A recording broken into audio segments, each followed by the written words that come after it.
Welcome back to Read the Book First. This week we'll be discussing Sense and Sensibility by Jane Austen.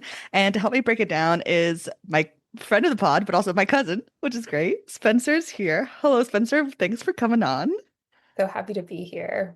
Before we dive in, because I know this is not the first time you've read this book. It's not my first time either.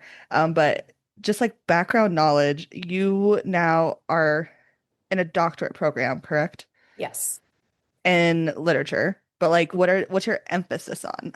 Yeah, so I'm still early in my PhD, which is a fun time because we can kind of explore and try out different things and refine our interests. But I am definitely leaning 19th century British, which I've been working in for a while now. But I'm also working in the health humanities, which looks at the ways that health and wellness is represented in narratives.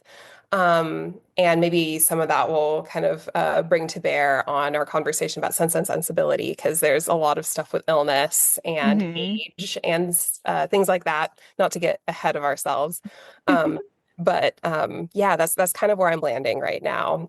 But I really love British fiction. I've loved Austen for a really long time. And I actually, my bachelor's degree, I wrote a thesis that looked at Sense and Sensibility and Pride and Prejudice. That feels like a lifetime ago.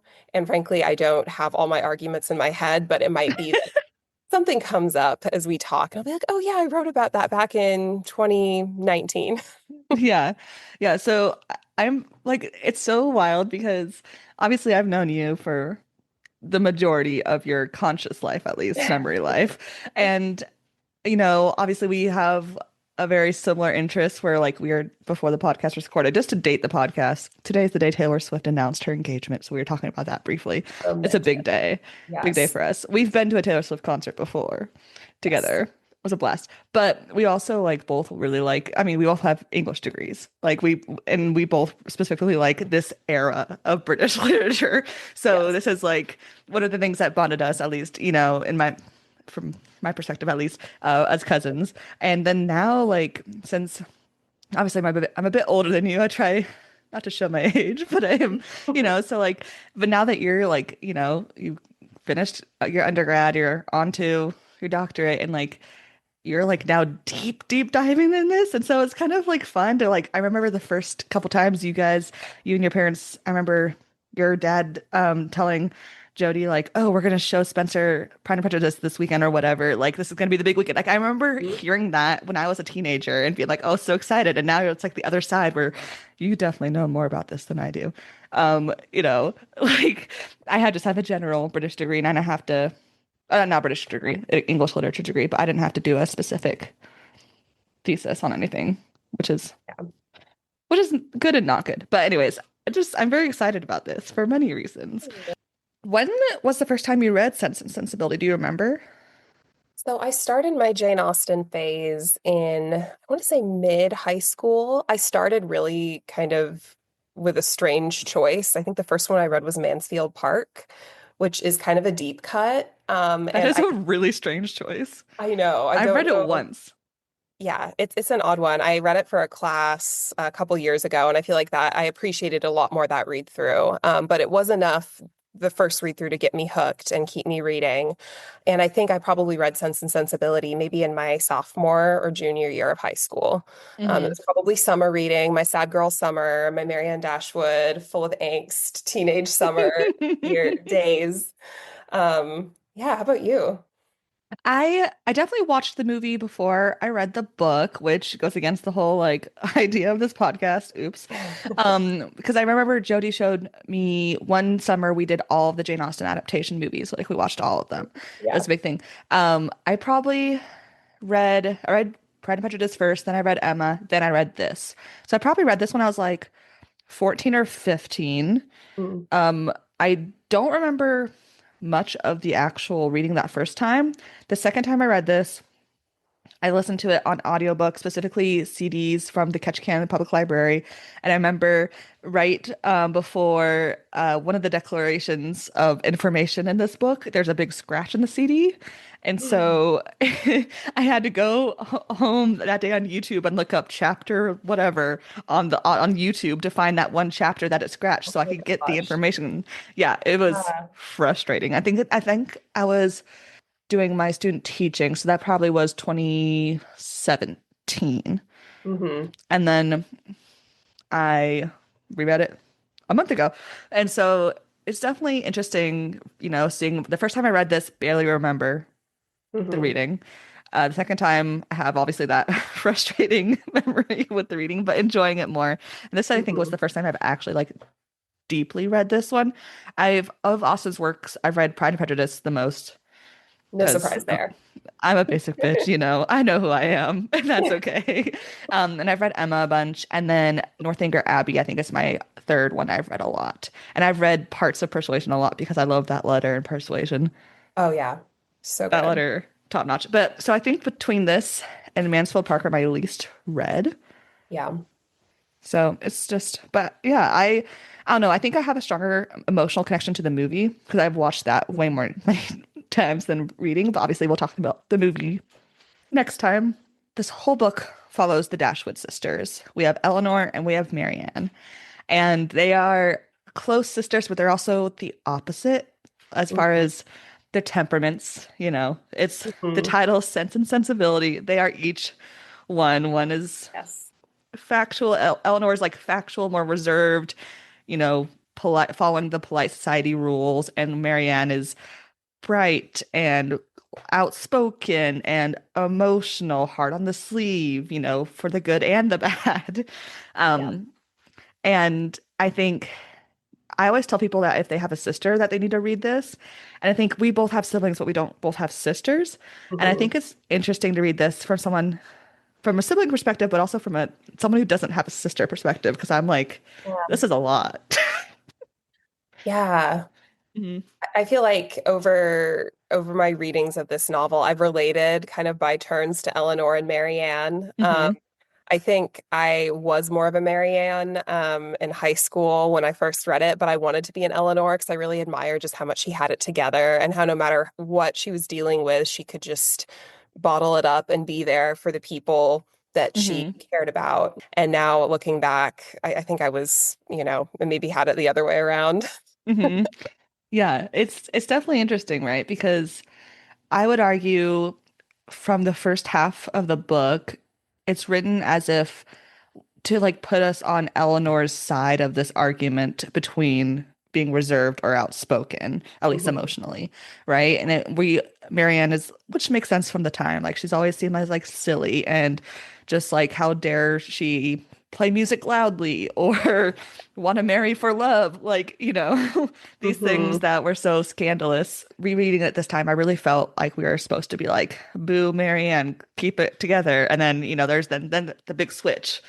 Yes, we have these two sisters and their mom, who is, oh, there's a third sister. I Yes, forget. let us not forget little Margaret, who I almost forget about, and then they mention, her name comes up. I'm like, oh yeah, Margaret's been here the whole time. Right? She's truly the Aunt Peggy of the situation, like all, Yes. all Hamilton. Their father passes away before the book starts, and their brother has a very manipulative and needy wife Yes. who is Annie. like, hey, yes, let's kick out these people that are our family and give them less money. That's like the first like three chapters is that conversation. Yeah, so it starts with them just kind of like trying to figure out what's happening next, where are they gonna go, how they're gonna get money. And I think it's an interesting way to start the novel because I mean I have not read Mansfield Park in forever and I forget how Persuasion starts. But this is, I think, I mean, they all of her Austen's books have to do with class and money. Like that's part of Mhm. it at least. Yes. But I feel like this one's the only one where they start out like bottom, like they're at the bottom already. Yeah, and it's just so explicitly about transactions. I feel like throughout Sense and Sensibility, and that started from the very first chapters about how everything is about how we relate to money, the amount of money that one person is bequeathing on another person, how marrying a certain person will involve a certain financial transaction. And we're immediately brought into it in the most mercenary way possible. That conversation between Fanny and what's their brother? Is their brother's name John? Yes. Yes, which is confusing Us. because we also have John Willoughby. We've got Yes. several Johns, um, Yeah. who of course arrives later on. Yeah. Classic Austen to only choose like seven names and just recycle them, which I get. Like, you're on an island and it's cold and there's only so many people's names, but like, you're already this creative. Just make up some names. If she can keep track, I suppose we have a duty to keep track as well. Yeah. Also, towards the beginning, we meet Edward Ferrars, who is the brother to their sister-in-law. The family trees in this novel specifically are because it's all about siblings. Like, it makes sense. This book is about siblings and it's about money. And Edward Ferrars and Eleanor have this like friendship. Because Eleanor as a person is so reserved, it doesn't, for the reader, it doesn't seem romantic. It's just like, oh, Right. a male character and a female character, scandalous, right? Mhm. But we have Marianne and other people kind of being like, is there something there? Like, off Mhm. page? Is there? Yes. Edward's not my favorite of all Austen's male characters, but he's up there. Like, he's definitely top half.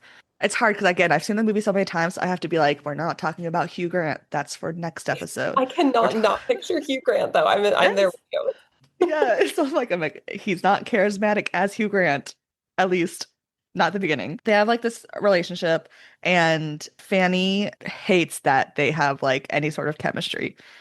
Hmm. She wants all the Dashwood women to leave and be out of her sight. Yes. Yeah, she wants Norland all to herself. The houses are the symbol of money. If you have a house, you are rich, which makes sense Right. today as well. Like, if you own a house, wow, that's amazing. Hmm. Right. But here, especially because the Dashwood sisters bounce around between so many different estates, Yeah. it really just shows how like vulnerable they are, and they're at the whim of their extended family and friends. Hmm. And it's interesting because as soon as we get anywhere with the like romantic plots, it's like, oh, we're now switching houses. And Yeah. now just take three steps back. Two step forwards, three steps back. That's so true. It strikes me. I wonder if Sense and Sensibility has more movement, has the characters moving around more than in other Austen I novels. wonder. Because I That'd know be, that there are some yeah. significant, travels that happen. There's usually a London trip. In Mm-hmm. Persuasion, they go to Bath. So there's usually like the big trip. Mm-hmm. But just between houses within a similar region, it seems like there's Mm-hmm. more of that happening in Sense and Sensibility than maybe others. And I think you're absolutely right that it emphasizes kind of the vulnerability and the day-to-day kind of question mark that is the life of the Dashwoods. They're Mm-hmm. just living at Norland on Fanny and John's generosity, and then they have to find a new situation. And then once they're off traveling later on, they're kind of at the mercy of their friends. Um, Mm-hmm. so that really is true. Yeah, and even if it wasn't like their permanent forever house, but if the longer they have at one spot, the more ties they can make for these transactional relationships, right? So one of the girls could possibly get engaged if they were at one place for a longer period of time, right? Yeah. So even though Mhm. we do like the men in this book are not blameless, Lordy, but like, I do think that is a part of it, and it's a very subtle part as Mhm. far as the romantic plot lines go. Yes. They get booted out, and then they end up going to a little cottage that on the Middletons estate, right? Yes. Barton Mhm. Cottage. Barton Cottage. Right before they get moving, Marianne has this like huge lament about leaving her childhood home, which I remember reading this in high school and thinking Marianne was just dramatic. Hmm. But like, then I remember when my mom sold her house and left Ketchikan, I was like in my 20s, and I was just like, oh wow, this is different. I'm sorry, Marianne, my bad for those bad feelings. Yes. Yeah. I relate too. That happened Hmm. when my parents sold their house in Ketchikan. That was Hmm. always kind of my home base whenever I would travel home when I would have a summer off or Yep. back for Christmas. And then once they moved, like that was it. Like I didn't really have the tether there Hmm. in the same way. Of course, I can still go back. I still have family, but it's Hmm. symbolically, I think it plays a big role in our kind of conception of what home is. Yeah. And it's interesting too because, I like we know all the money issues because we hear the conversations between Fanny and John and everyone else. But Marianne doesn't care about the money issues. She just cares about the emotional ties to home, which part of me, like now, like on this reread, I was like, oh, like she's not just some like silly, quote, silly girl with emotions. She's like, oh, she doesn't care about the material things when really she should in the situation she's at to like Mhm. survive in this world. But she's like, she doesn't care about it. And that gives her some, I don't know, some substance that I didn't really, on my earlier reads of it, like expect there to be. Yeah. Yeah, me too. So they get to the cottage, and it's peaceful, but it's super small, and there's like a lot of talk about interior decorating and stuff, which Mhm. uh anytime Austen talks about interior decorating, I'm not gonna lie, I kind of go, okay, let's get to the next chapter. Come on. Wallpaper's enough. Keep going. Yes, we want another juicy conversation, please. Yeah. Which is a lot of this book. This book, I mean, of the novel, we'll get to that later. Never mind. I'm getting ahead of myself. Um, Ew. when they're in the cottage, we meet some more characters, and importantly, we meet Colonel Brandon, who is 35, and Mrs. Jennings, who is um, the Middleton's sister, right? She's Lady Middleton's mother. Lady Middleton's mother. There we go. Yes. I was like, she's related to the Middletons somehow. Mrs. Jennings is like the person that always is trying to match up people constantly. Like she's playing matchmaker. She's like, what if you guys sat next to each other at the party? Yes. Which is fun. Mrs. Jennings, the girls don't enjoy her. Eleanor at the beginning of this book, Eleanor and Marianne don't really care for Miss Jennings because she's a bit nosy. But I, as a reader, love when Miss Jennings is doing hijinks. Me too. And she has so many funny lines. Like I was literally just with my pencil writing LOL in the margins by everything Same. Jennings says. Ooh, that's a good one. Yeah, she's funny, and it's an example of how in this world, if you have money, you can be a little scandalous and everyone is okay with it. Like Mrs. Jennings is saying stuff that people shouldn't say, but because she has been married, has money, already had kids, society is like, okay, you're here now. I guess you can make jokes about people. Why not? She's convinced that Marianne and Colonel Brandon are going to be a good couple. And Marianne is convinced that Colonel Brandon is dying at the age of 35, even Crusty though her old mom, 35-year-old. even though her mom is only 40. Um, and reading this as I was turning 32, and I'm like, I mean, I'm not, I hope not, Marianne. But also, I do agree with Eleanor that a 17-year-old and a 35-year-old should not be marrying. Yeah, yeah, that's quite an age gap. It's interesting too. I noticed in that chapter where he's kind of his really potential relationship to Marianne is introduced. Austen describes his forlorn condition as an old bachelor. It's almost like maybe his bachelorhood ages him a little bit. The fact that he just hasn't found the right person. Um, that has kind of, shows age as being kind of a bit of a social construction here, really. Like he's not Hmm. actually that old in years, but people talk about him as if he is because he hasn't reached the stage in life which most men of his class would have reached, which is marriage, by that age. So I think it's Hmm. interesting, kind of thinking about it from that perspective too. Hmm. Yeah, and I Colonel Brandon, I will say, on this reread, every time he was on the page, I was like, Bud, you're giving nothing. Like, no wonder Marianne is not into you. Say some words. As the kids would say, he has no riz. Truly, he does not. And like, but not in the funny, awkward way that other No. protagonists or male characters do. Because Mm. Austen can write an awkward man, Yes. in a way that I will love, and then also like a la Mr. Collins in a way I hate, you know, in a fun way. But there's Colonel Brandon, like nothing. And it just like that, I think that was my biggest like thing in my head when I was rereading this. I was like, in my head, I thought Colonel Brandon was one of the ones that I really enjoyed reading about, but rereading this, I was like, I mean, you're not a bad guy. You're a good guy for sure, but you're boring. Yeah. Like, come on, guy, do a tap dance or something. Come on. Yeah, he needs a thing. He needs hmm something. His thing's And being old.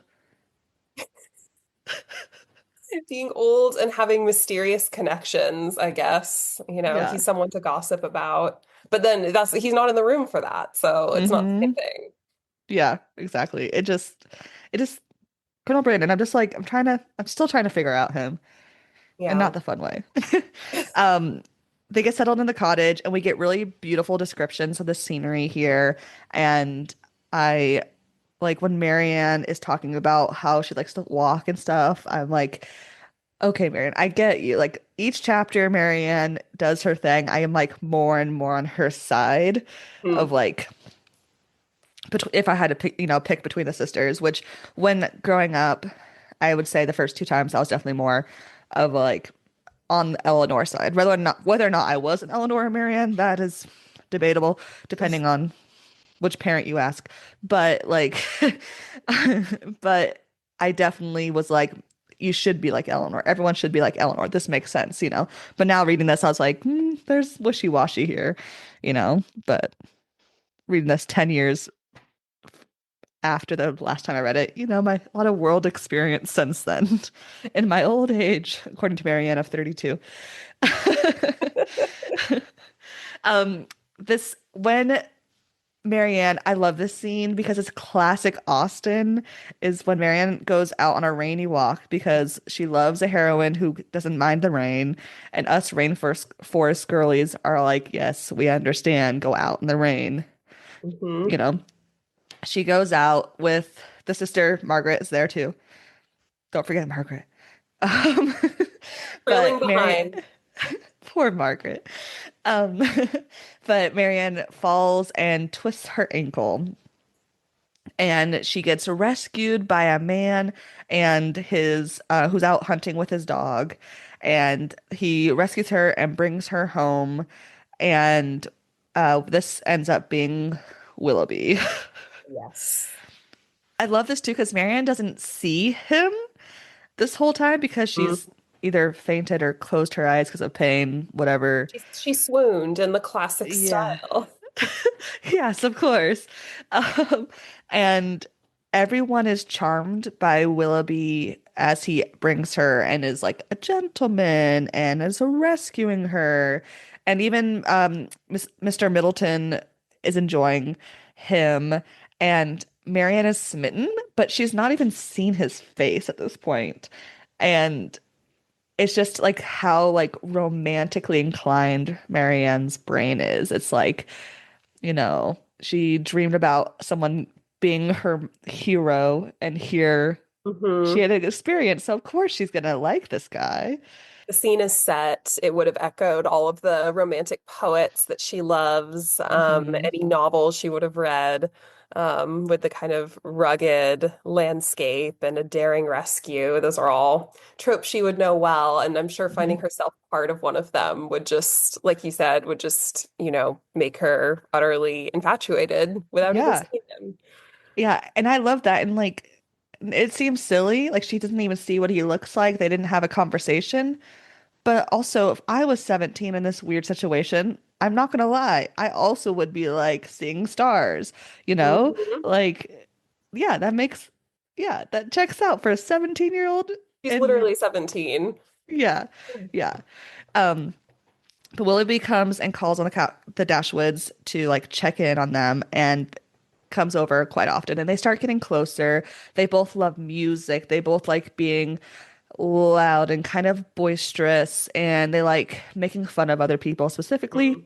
poor Colonel Brandon, which again, I don't think he deserves to be made fun of, but I also don't fault them for calling him boring. I mean, they're not wrong. He is boring. He is boring. He's They giving like nothing. And then Eleanor sitting here defending Colonel Brandon. And I, is she defending him because she's like, that's improper to make fun of people, especially a colonel, you know? Mhm. Or is it because she's afraid they think she's boring? Yeah. Yeah, it's an interesting scene. Because like the things that she uses to defend him, he's sensible. He has seen a great deal of the world. He has read and has a thinking mind. So we're seeing Eleanor's values there. Although then you kind of learn indirectly that the reason he's been abroad is because he's been in the East Indies and he's a colonel, so that means that he's probably an imperialist too. So Hmm. Yeah, yeah, it's I like, I caught that this read through and I was like, mhm. okay, makes me a Yeah, little less fond of him. Don't really want to know what yeah, he's doing in the East Indies. yeah, yeah. A colonel, an imperialist, a boring old man. Again, I don't disagree with Marianne not wanting to marry him at this point. Oh, But he has money, you he know. does.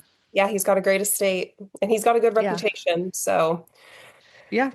guess Oh that's what you goodness. need in this world. Yeah. There's a lot of, like in all Austen novels, it goes from room to room, conversation to conversation, party to party. There's not many like actual balls in this book compared to the other ones. Yeah. And I think that's because they move around so much. Because again, if they were more solidified in the community, they would have more invites to balls, right? There's like, Yeah. I think two, maybe. Yeah, I think there's two in this one. Yeah. Marianne and Willoughby are getting closer, and Eleanor's being just a nice person and befriending Colonel Brandon. But like, I think at one point people are like, Eleanor, do you like Colonel Brandon? But like, no one else is like saying, oh, they like the energy is still towards Marianne and Colonel Brandon because Colonel Brandon is like, Marianne, I like you. Or Hmm. like, not maybe not the saying those words at this point, but he is definitely like, whenever Marianne speaks, his whole attention's on her. Like, Yeah. just subtle, not subtly, but like silently, he's giving those body like language that Marianne has his eye. Hmm. Willoughby then like kind of like in a way almost love bombs Marianne here and gives her a horse. Yeah. Yeah.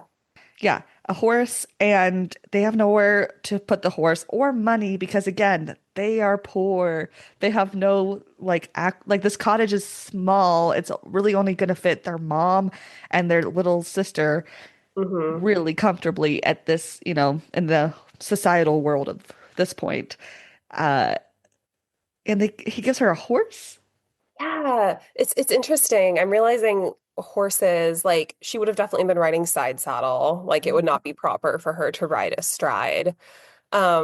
But thinking about kind of the symbolism of a horse, you know what that means. Like it means Hmm. independence, it means they could go riding together, unsupervised, unchaperoned on their horses together. Like it's not just a horse, it's all the horse signifies about the kind of Hmm. relationship they might have that might be moving faster than is appropriate Hmm. in this setting. Yeah, it's the autonomy, the like, yeah, the way to go somewhere unsupervised. It's a scandalous gift. Hmm. And the Dashwoods' mom and Eleanor are like, oh, they must be engaged, like secretly engaged. And uh, Eleanor doesn't want to ask, like she's scared at this point about asking. And at one point, Margaret sees Willoughby cutting a lock of Marianne's hair, Hmm. which again, very much of this time, that is a Yes. symbol of young love, of promise, of, Hmm. your soldier boyfriend or betrothed is going off to war, give him hair to remember you by, Hmm. right? And so when Margaret sees this, it's like, oh, this is almost confirmation. Right. And what's more scandalous here, the horse or the hair? Ooh, I think the horse because the horse is something that signifies what could happen, all of the illicit things that could happen if they have this, Hmm. this possibility to go be free together or for her to be free on her own. But the lock of hair, the fact that Margaret saw that, I mean, she could have been sneaking in. They probably didn't intend her to see it, but that I don't know. To me, that feels like more of a kind of a stolen moment that definitely is improper, given the fact that, as we learned, Hmm. not engaged, at least in word engaged. Marianne thinks that their hearts are entwined. Um, I don't know. What do you think? I think because everyone sees the horse, I think the hair is slightly more scandalous because they didn't mean for Yeah, people to hear. And it's something that he keeps secret, right? I think because he's taking the part of her, the hair, so it's a little bit more closer to him physically, right? On a locket or a chain in his pocket, however they kept the hair. But it's kept secret. Whereas the horse is scandalous, but like also in a fun, like flirty kind of way, which is very much the yeah, vibe of Marianne and Willoughby independently and together. So I think the hair slightly, but both, just like, but also just Willoughby is just a walking red flag, you know? He's fun, but a red flag. He is like, yeah, he's fun to hang out with for a weekend, but don't stay longer than that, girl. but she's already, as we've discussed, she's Hmm. already labeled him as the romantic hero of her dreams. So anything Yep. he does will just further confirm that for her. Yeah. Yeah. And Marianne, again, she feels her emotions at 100. So here she is fully in love at this Yep. point. Um, also, I think in the same chapter is when Margaret, at like some dinner party, Margaret mentions Eleanor's friend Ah, that yes. that starts with a F, Yeah. and this Mhm. sends Mrs. Jennings on like a mental like, I need to find this mysterious friend, which I love. I love her so much. She cracks me up. And Eleanor's like, don't say it, because Eleanor is so practical. She's like, we're not engaged because we never said those words. We Right. were friends, confidants, but like, I'm a very down to earth person that knows that unless it is said out loud or even written down in a legal document, it is not real. She's scared to dream, even in this like fun crush kind of conversation. She's like, no, I can't dream about that. Right? Right. Her family is literally like treating Edward like he's their future, son-in-law, brother-in-law, and Eleanor just is, yeah, too humble and too self-abnegating to Hmm. acknowledge that he might like her any better than he likes anyone else in her family. It's like Eleanor, like we get that you want things to be like, in words and written down, but some things are nonverbal. Yeah, yeah. Some things, emotions can be nonverbal, and that's okay. You don't have to hide from them. Embrace Right? Right? them. Um, at this point, Colonel Brandon gets called away on secret business into London, and the rumor has it has to do with like his illegitimate daughter. And this is like a huge scandal, right? Because at this point, again, Colonel Brandon is boring, he is old, And he's he has a crush, respectable. and he's respectable. Yeah, Yeah. yeah. And so now we have the scandal, and he's gone off, but like also Marianne again at this point doesn't care about him. She's like, okay, and he's Hmm. gone. I have my boyfriend got me a horse, and now he's Colonel Brandon's leaving. I don't care about him. All that matters is the horse It's the and horse. her new love. Yes, and they like in this, and they were all gonna supposed to go on this big old hike that they had to get permission to go on. It was this big to do, Hmm. and this cancels this whole big thing, which is a bummer because in an Austen novel, I specifically love when they have a garden or a tea party or picnic somewhere. That's one of my favorite. Hmm. Like, and Emma love like I Box love a Hill, picnic scene. yes. Yes. Mm. But and I forgot that this one gets canceled like this because I was reading, I was like, oh yeah, we're gonna get a picnic scene. Yes, I'm excited. And then it gets canceled, and I too was like Mr. Middleton, like, but I wanted to see the trees. Like, I was like, me too. As they're going back, Marianne sneaks away with Willoughby to go visit the house without a chaperone. And they're visiting the house that Willoughby is set to eventually inherit. Yes. So it's kind of like he's giving her a tour of her potential future. Hmm. And it's so scandalous. And like, obviously, in Austen novels, we don't often have kisses unless they're about to get married, like on the next page, right? Right. But it's very much hinted here that Marianne and Willoughby got up to some other shenanigans when they were unchaperoned. Yeah. I have this book that has an essay about someone talking about like sex and physical intimacy in Austen novels, but they don't talk about this book. They talk about Pride and Prejudice. They talk about Emma and Persuasion. Hmm. Yes, but they don't talk about Sense and Sensibility. And I'm like, but this the most obvious one is right here. When two teenagers sneak away, Hmm. there something's gonna happen. Yeah, I don't know if I just wasn't reading with that possibility in mind before, but I don't think that really struck me until this read through that they very probably had some kind of hookup at Hmm. his house. Like who's to stop them? There's no one to see them. They're both Hmm. like charged with lots of hormones and lots of feelings. Like they Hmm. both clearly, like what else would they be doing? Like would he really Yeah. be giving her a tour of the house if they were alone? Hmm. No, they'd be using those moments for the thing that they've been wanting to do, but they've been so hyper supervised that they haven't been able to do. Hmm. And later on, spoiler alert, Willoughby's not a good guy. But like when Marianne like gets her heart broken, Eleanor's like, he gave you a tour unsupervised of the house and like you saw your future. But I'm like trying to read behind, like I can't tell if Eleanor is like understanding that that happened too. Like it's interesting to see Eleanor's reaction to that because the scandal of like the older ladies definitely are like, oh, that's scandalous. That definitely happened. But Eleanor, I'm like, is she thinking about that or is she just truly thinking about the future potential because she's so pragmatic?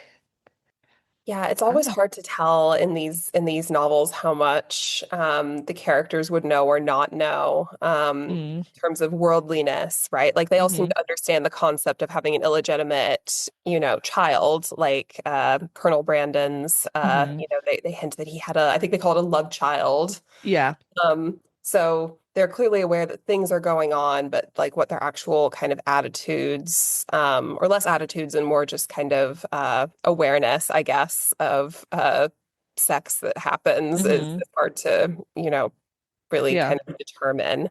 Yeah. And I think that's left open, but I think that it's very highly suggested, which would then also, I think, really explain Marianne's devastation at, again, spoiler alert, the sad things that are to come. If she really felt like that, if that did happen, I'm sure she would feel bound to him in a way that even a kiss or a lock of hair or a horse wouldn't quite be at that level. Yeah. Yeah. And I definitely think when I read this the first time and I was like, Marianne, you're so dramatic. It's just a boy. But like now, as an adult, I'm like, when I read this when I was like 15 or 16, I was like, yeah, they're touring the house. Hmm. I took it for the word that it was, but also, Yeah. yeah. But now I'm reading it, I'm like, oh, they were canoodling. Oh, There definitely. was some canoodling going on. Mhm. And yeah, it's just it makes Marianne's heartbreak more and more devastating. So much of the like highs and lows are tied to Marianne that we overlook. I like at least me as the reader overlook Eleanor's at least at this point because obviously towards the end there is Eleanor has her moment. Right. But like when she leaves when Edward leaves and she leaves that house at the beginning, it's like, oh yeah, see you later. Our siblings are married. Cool. See you later. Small town life, right? And there's not really Mhm. much else there. And she just denies, like, just don't think about it. We don't need to talk about Edward. Stop talking about it, right? And so it's in the background. And it's so we see Marianne's like heart be full of love and then eventually broken. But Eleanor here is just like just treading water, trying not to feel any feelings, just going Mhm. through and rereading this. I'm just like, hits my gut for Eleanor because she's just focusing on Marianne, focusing on her mother and the house and how are they going to get money and her sister-in-law is awful. Like, In a way, Eleanor is kind of playing the role of the kind of the leader in her household, right? Because her father's no longer alive. There's no one, traditionally, of course, it would be the man that would manage the finances and kind of manage the women and all their emotions. And Eleanor would kind of take on that role because her mother, Mrs. Dashwood, is also very prone to sensibility. And Margaret's a child who's barely Hmm. there. So Eleanor kind of has to be the sense of the family, which Yeah. been understood to kind of fall to the patriarch. So she's managing the finances, she's managing people's feelings, she's kind of doing both jobs. Yeah. Yeah, I didn't think about that as far as like the gender roles of the family. That's really interesting. Cool. Now I'm like, do I need to reread it? Maybe. I mean, that was something that just occurred to me, and now I'm like, Yeah. Eleanor kind of, playing these different gender roles in the family. Hmm. It is kind of interesting to think And about. like how Edward versus his brother, you know what I mean? Yeah. Like later on, it's interesting. It's Mhm. interesting. But after the scandalous house visit, quote unquote, Willoughby tells Mrs. Dashwood not to change the cottage because he loves it so much. And he tells the Dashwoods that he's being sent away on business like Mhm. the next day or two. So like this like scandalous moment happened and then he leaves. And again, this man is a walking red flag, Marianne. Like he's gonna ghost you. He It's leaves gonna as happen. mysteriously as he arrived. Truly. Yeah. And then Eleanor and her mom have a huge argument that if Willoughby and Marianne are engaged, and if they can trust him, and there's a big part, I didn't put the page number, silly me, about Eleanor's sense in this part. I meant to like write down every single time I said sense and sensibility. I circled it every single time I saw those words, but I meant to write down because I wanted to see how many times those words are in here. It's very frequent. Like, I think Yes. she uses Sense and Sensibility more than she used Pride and Prejudice in that Which is novel. saying something. The title is important. One sister is one thing, one sister is the other. Yeah, yeah. Eleanor accuses, or Mrs. Dashwood interprets it as Eleanor accusing Marianne and Willoughby of concealment. Um, she says it may be proper to conceal their engagement if they are engaged. And then she goes on to say, concealing it from us, my dear child, do you accuse Willoughby and Marianne of concealment? Oh yeah, she gets sad because they didn't finish reading Hamlet and she was gonna finish reading it with him. Which honestly, interesting that that's the play that Jane Austen references here is Hmm. Hamlet, considering uh how the ending goes for Ophelia. And if Marianne loves, like what happens to that relationship, Mm. you know? Oh, interesting. Yeah. On a I hadn't side thought. note, I recently did Much Ado About Nothing, and the Mhm. person I did the podcast with, she pointed out that like Benedict and Beatrice's relationship is very similar to Elizabeth and Darcy's, Mm. and so we were talking about that in the thought. I was like, oh, that's so fun. And I was at the time reading this, and I was like, I wonder. But I just saw Hamlet, and I was like, Marianne's sad that they didn't finish Hamlet. What a tragedy! Yikes. Yeah. And I'm realizing this isn't the only Shakespeare, or not the only, I forget if it was Shakespeare, but there's in Mansfield Park, a big part of the plot is that the cousins and their friends, these young libertine friends, decide to put on a play, and the father of the house is away in his, imperial plantations. He's not Hmm. there, and they're going to put on this play, and it's implied that the play is kind of stands for just really unwholesome, kind of morally suspect activity. And then their play gets cut off because the patriarch, I'm forgetting his name, he comes back unexpectedly and he sees all of these young people putting on their play, and he's like, "That's no, you're not going to do that. Not under my roof." So we have a kind of I guess, a tradition of plays not finishing Please. Yeah. in Austen's novels. And I mean, it makes sense that Willoughby and Marianne would love Shakespeare, let alone especially Hamlet. That's very much Marianne and Willoughby coded, like Very much. emotions to a 10, and every move is drastic. And maybe they also see ghosts. We don't know. Um, but it makes sense too that they would be attracted to a play in general because you can be like you said, like in did you say it was Mansfield Park or Yeah. Yeah, Mansfield. um like when you're doing acting a play, right? You're a different person. You can do actions that you're not normally allowed. Like it's a way of, right? So it would make sense that these two characters who are trying to be scandalous or be Mhm. other than the normal boring people they're around in this countryside where there's only two young people, they're like, let's be scandalous and read Hamlet. Yeah, it's an escape for them. Yeah, that Absolutely. totally makes sense. Yeah. Willoughby's leaving the Dashwoods makes Marianne begin to mope, and she mopes around for like a week or so. Again, Marianne's emotions are 100. So, like, when she's happy, she's ecstatic. When she's sad, she's depressed. Mhm. And at this point, she's not at least physically sick, but she's definitely, mentally going through a hard time. And this is like one of like three times she has these moments. But again, it makes sense knowing how much she feels and the context of Willoughby. Um, even when they're walking, then next, yes, they go on a walk with the sisters, and there's a man in coming down the hill, and Marianne's like, "Oh, it's Willoughby. He's back already." And it's nope, it's Edward. Yeah. There's so many moments in this novel where it's like you think it's going to be one person at the door and it's someone Mhm. else. Yes. Um, that's like a something that Austen just is, that kind of device is something she uses over and over again. And it's Hmm. always great because, you never know who it will be, but you know it won't be the person that's expected. Yeah. When Edward and Eleanor greet, Marianne's expecting a huge like reunion because that's what she would do if her close friend Willoughby came back randomly.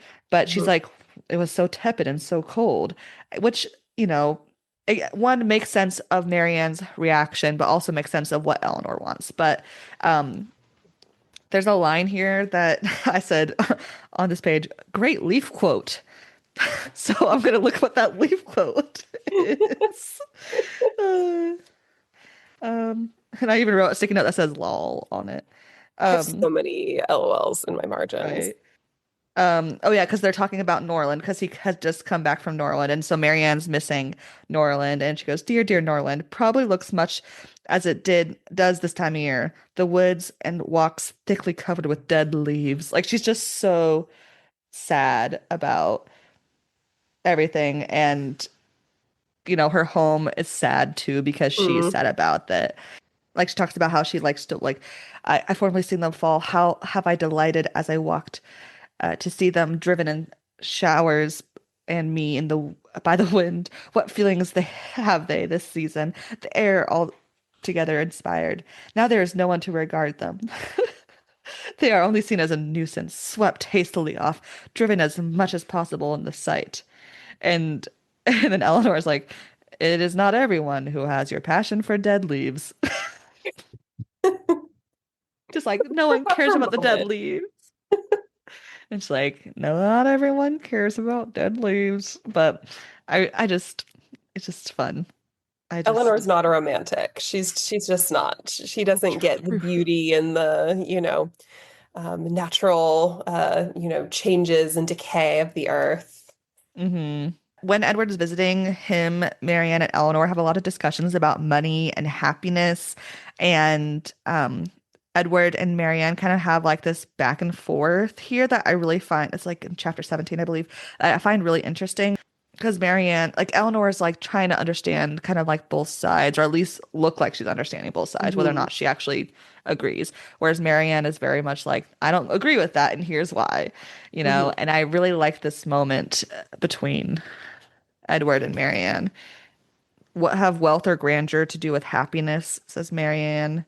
And Eleanor is like, grandeur has but little, but wealth has much more to it.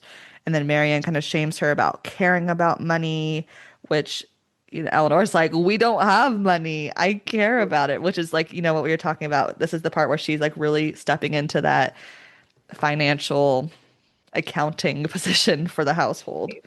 Yeah, you definitely see their different values articulated here. Um, and I guess it's sort of a moment where I think maybe I'm a little more kind of on Eleanor's side if I'm to take sides. I think Marianne's being kind of out of touch with just how privileged an existence she lives to just have, a sister who takes care of her and manages everything so she can have her flights of fancy, so she can have her hobbies. Um, Hmm. I feel like that's kind of laid bare a little bit here. You could, if I were to read this aloud, I think I would put maybe a little bit of annoyance in Eleanor's voice that her sister is just so, um, you know, uh, disconnected from the, Hmm. hard facts of reality when it comes to money and kind of the day-to-day management of living. Yeah, absolutely. And I think at this point, Eleanor's definitely annoyed. And then it's not just the annoyed that she has to think about the money, it's that she doesn't get to think about the boys. Because in the next Yes. chapter is when Eleanor notices that Edward has a lock of hair in a ring. Hmm. And it's like the similar color to her hair. And Marianne thinks that Eleanor gave it to him, whereas Eleanor thinks that he stole the hair from her potentially, right? Yeah. Or just someone, maybe.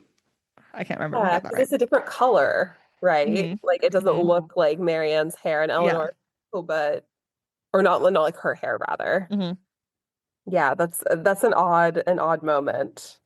Yeah. And I think it's really interesting. And if you look at it right after that big argument about money and happiness, Eleanor is like annoyed at her sister and she's like, okay, I'm going to stop thinking about money for a second and think about this boy who is finally back and I've had these feelings for, but I've not let myself feel those feelings for months. Yeah. Edward soon leaves and Eleanor keeps thinking about him but tries to stay busy to like not like she had done such a good job, for this whole time until now, not thinking about Edward, but now that he was back, she's like in her head. We meet the Palmers here. And Mrs. Palmer straight up asks Eleanor if Marianne is engaged to Willoughby. Yes. And then says that Colonel Brandon specifically said so. And which is so interesting that Colonel Brandon is like such a little gossip here because there's no confirmation that she is engaged, except for that Colonel Brandon is jealous that Marianne's attention is not on him. You know what I mean? Yeah. And it also is revealing about because Mrs. Palmer is Mrs. Jennings' daughter. Hmm. So, like mother, like daughter, they both are just, gathering up info wherever they can and telling anyone who will listen all the gossip they hear. As if Mrs. Yes. Jennings wasn't enough, we've got like an extra agent of chaos Hmm. over here. Yes. And then to add all to that, we get two more agents of chaos in different ways. We get the Steele sisters. So we have more siblings in general, not to the Dashwoods, but like siblings of each other entered in. We have Anne and Lucy Steele who join them. And like Anne, who I believe is the older Yeah. of the two, Yeah, it's kind of just like described as kind of like rude and like no one really likes her. And she's doesn't talk or she doesn't keep a secret. Like she just like, yeah. I think she's supposed to be kind of vapid and like doesn't really isn't very smart. I mean, I mm-hmm, think I think the Steele sisters are interesting because I think we see a lot of both Eleanor and maybe by the same token Austen snobbery toward women who don't have the kind of education that her heroines do. But I mm-hmm. think Anne is supposed to be the more extreme version of just like she has no media training. Like she does not know how to talk to people. She's like the Renee Rapp of this novel. Like she just says whatever she wants. But unlike Renee Rapp, she doesn't really have a lot of charm. So people are like, Right. okay, Anne. Or hit songs. Yeah, yeah. And be more like Renee Rapp. People will like you better. It's Um, true. I don't know why it I came to love me it. like it works. It does Um, work. so yes, there's Anne and then there's Lucy. Hmm. And Lucy is at first it's just like constantly apologizing and covering up Anne's rudeness. And so when I was reading this, I kind of picked up that Eleanor at this moment is like, "Oh, I understand you, Lucy. We have to deal with our sisters who are just doing the worst things ever." Like, Hmm. that's kind of like Eleanor's like, "Okay, I get you. We're trying to cover up these tracks." Yeah. And but also at the same time, the Dashwoods don't like the Steeles. Their sister-in-law who hates them loves the Steeles at this point. Yes. And the Steeles are like essentially a different version of Marianne and Eleanor because they're also very poor and they're also going from house to house, Yeah. following the goodwill of friends and family. And so it's understandably why they don't like them before we get the information that they carry with them. It's Hmm. like our own family prefers you two strangers to us just because we could potentially inherit some of their money. Like that's the only reason Fanny doesn't like the Dashwoods. It's the money, Right. right? Yeah. And so it's a bit painful to have the Steele sisters there because it's like they're living their possible life, you know, Hmm. at this point. And then it gets even worse because Lucy then tells Eleanor that she has been secretly engaged to Edward Ferrars for 4 years. Years. 4 years engagement is a bonkers engagement nowadays, but back then, that's such a long engagement. Hmm. This, of course, shatters Eleanor. Yeah, but she keeps it together because, like, Mhm. Lucy confesses this to her. And I think one of the most interesting scenes, and my thesis, I spent a lot of time with this scene because I thought that the whole, like, reveal and, like, the lead up to it was just so meticulously, written and suspenseful. Um, but Eleanor just has to keep her affect, very calm and like, limit the amount of emotion that shows through, just like she's done this whole time, despite the fact that, as you say, she's completely shattered by this. hmm She's shattered, and then that's her first thought is like gut punch. Second thought is, I feel bad for Edward, which like is kind of a petty thing, and I love it. It is. Eleanor really just thinks nothing of Lucy. Like, there's so many moments where Lucy's like, "Oh, I'm so glad to confide in you." And she's like, there's really no necessity. Like, it's not necessary to confide in me. I don't even know if Yeah, it's appropriate for you to confide in me. And she just does it anyway. yeah. She is the like lowest opinion of Lucy from start to finish. hmm And it's so funny because the whole time so far this novel, Eleanor is like, I want to be trustworthy of like people's thoughts and their respect. And then as soon as she gets like the reward of that trust and respect, she gets this big secret. She's like, I wish you didn't respect me. Yeah, you're right. Yeah. Because we'll get to another big confession that Eleanor hmm has to bear the burden of, although a considerably less, painful burden for her later on in hmm the novel. But yeah, people just are attracted to her Yeah. as just a listening ear, and they're like, here it is. Oh, I wanted to get your opinion because I know that people kind of have different takes on how much Lucy knows about Eleanor's connection to Edward, thinking that there's some like she's kind of trying to get to Eleanor because she knows that they might, have some hmm chemistry and she wants to kind of put her in her place. And hmm that some of her comments are particularly calculated to kind of get under Eleanor's skin. Do you see that in your reading of it? Yes, I especially this one, and specifically because Eleanor has put so much work into being trustworthy and to Mhm. being known to like be friendly, but specifically her and Edward had this relationship, and it's not like it was a secret relationship, but it was a 100% appropriate relationship, right? And I definitely can see um their sister-in-law talking shit about Eleanor to Lucy, being like, my sister-in-law who I don't like, Eleanor, has been hanging out with Edward, and I don't like it. Whatever, going on her like Delulu train, right? And I can see Lucy Yeah. being like, this girl's respectable. This girl's been hanging out with Edward. And Mhm. then feeling threatened by that. I definitely like can see that. And but at the same time, she can't really trust her sister with any of these thoughts, right? Yeah. And so maybe she does really want a confidant, but I do think in this reading, I definitely see it, Lucy's decision to like poke at Eleanor as calculated. I also like and we can talk about this next episode with the different adaptations. There's definitely you can read it obviously as Lucy just kind of being like clueless, just being like, OMG, I have this like boyfriend and like that kind of like very like Valley Girl-esque ness Yeah. of it all. I can see that as well, but I personally think it's at least this reading I saw as definitely calculated. Yeah, I think the same thing. I think I was willing to cut Lucy a little more slack the first time I read it.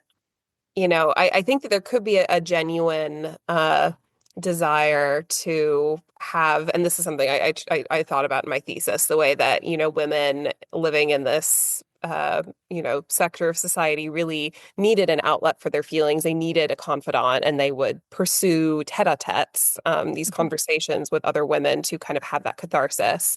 So it could be that Lucy maybe wants to do both. She Mhm. does maybe not even have a fully recognized need, but still a need nonetheless to have that, to be able to kind of reveal what has she's kept secret for 4 whole years to a listening ear. And Yeah. of course, she knows Eleanor won't tell.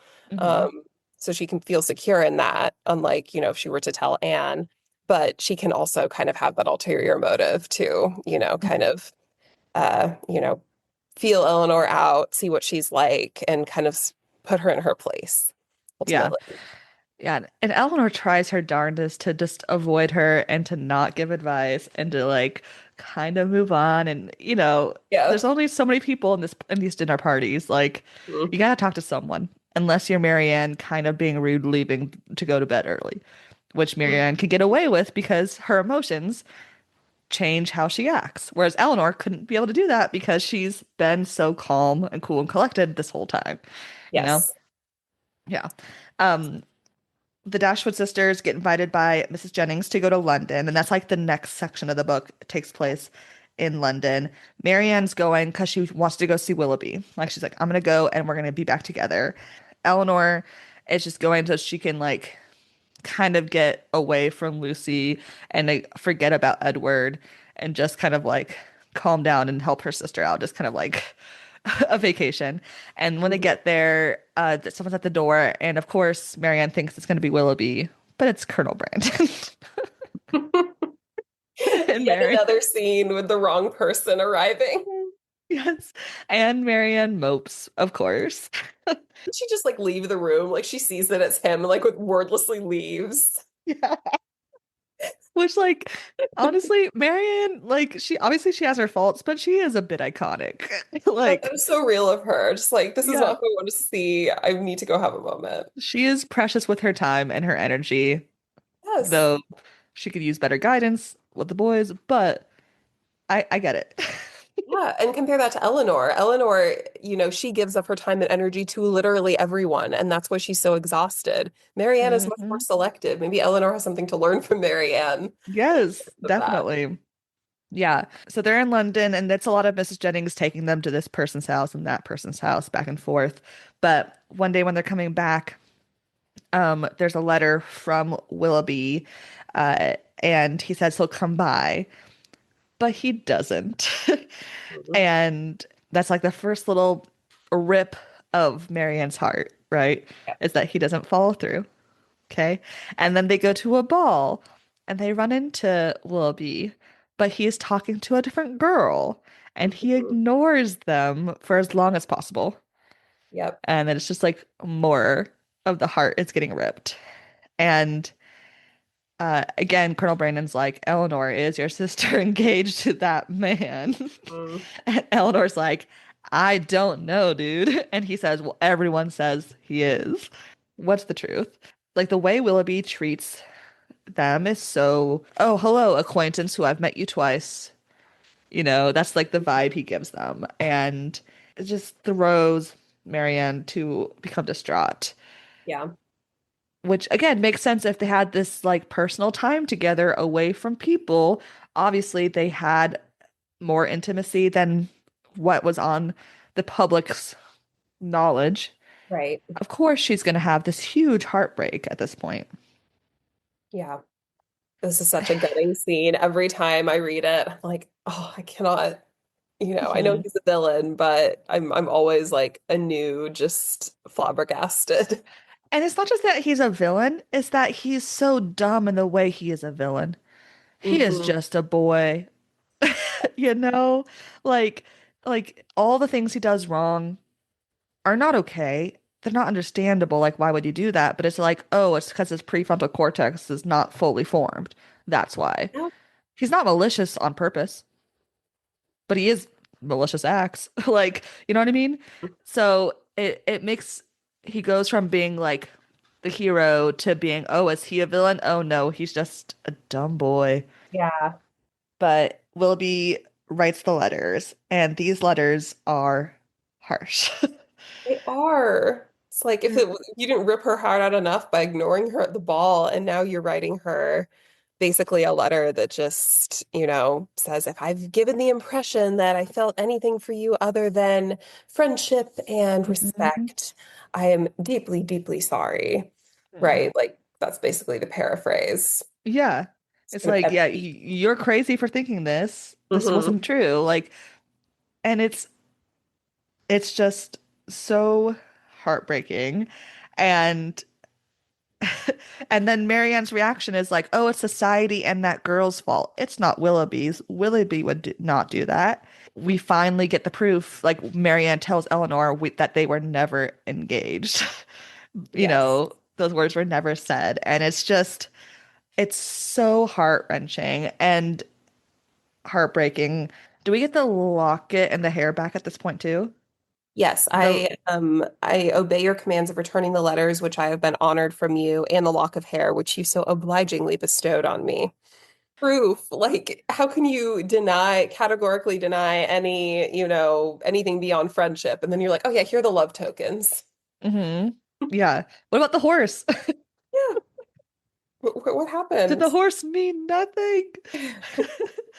And this is where Marianne like fully falls apart. For the next, quite while, she is just in her depression. She is heartbroken. She's confused. Her world has shattered, right?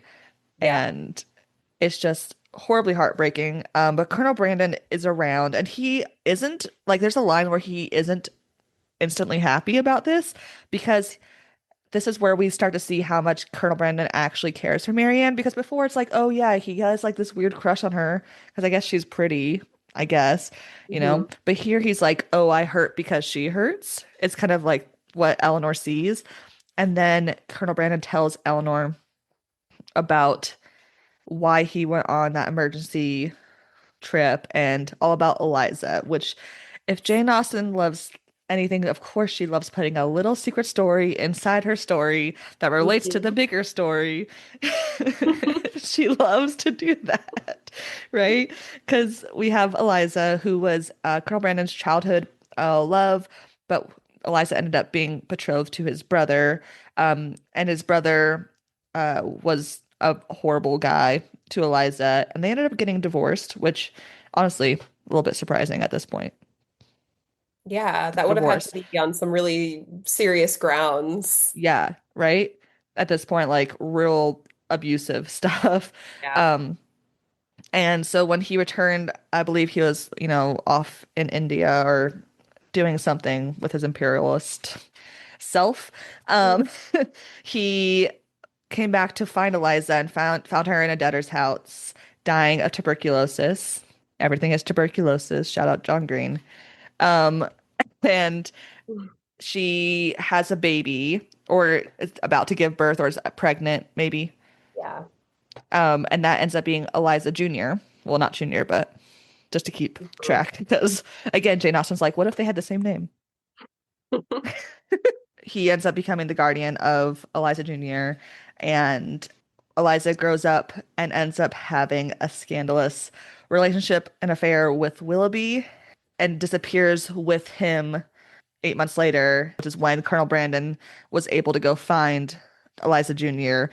Then she has a child herself, Hmm. right? And obviously, this mimics the Wickham story, Oh right? yeah. And Pride and Prejudice. Like, there's so much of this book specifically that mimics Pride and Prejudice, right? Which is a bigger conversation. But this part specifically, it's like, So similar. yeah, secret scandals that mimic potential futures of the story that we're reading. you Yes. know. When I was reading this, like this, obviously the story is very interesting because of how tragic it is, and that Colonel Brandon is telling Eleanor and not Marianne, which is very interesting to me. Yeah. But also, I still don't care about Colonel Brandon at this point.